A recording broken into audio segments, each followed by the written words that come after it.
উন্নয়ন দরকার, উন্নয়ন কিন্তু সেরকমভাবে চোখে পড়ে না। কারণ যেভাবে এখানে শিল্প এবং অন্যান্য জিনিস পিছিয়ে পড়েছে, সেদিক থেকে দেখতে গেলে শিল্পের পরিকাঠামো তৈরি করা দরকার। গ্রামগঞ্জে কিছু উন্নয়ন হয়েছে, উন্নয়ন হয়নি তা না, রাস্তাঘাট কিছু হয়েছে, আবার কিছু ভেঙেও গিয়েছে, সেগুলোকে সারানো দরকার।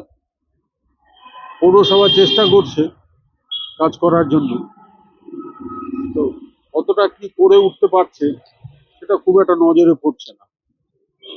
যেই আসুক, আগামী দিনে যেন উন্নয়নমুখী হয়, আমরা সেটাই চিন্তা করছি। একটা সময় কালিয়াগঞ্জ ব্যবসায়ী যে প্রতিষ্ঠান ছিল, ধীরে ধীরে সেটা লুপ্ত হয়ে যাচ্ছে এবং হারা যাচ্ছে বিস্তার। সেক্ষেত্রে কি বলবেন? কালিয়াগঞ্জে এক সময় প্রায় 150-র মতো তেল মিল ছিল। বহু বড় বড় ব্যবসায়ীরা ছিল। জেলা ভাগের পর থেকে কালিয়াগঞ্জ শূন্য হয়ে গেছে, কারণ কালিয়াগঞ্জে সেরকমভাবে ব্যবসা করার মতো লোকরা সব বাইরে চলে গেছে।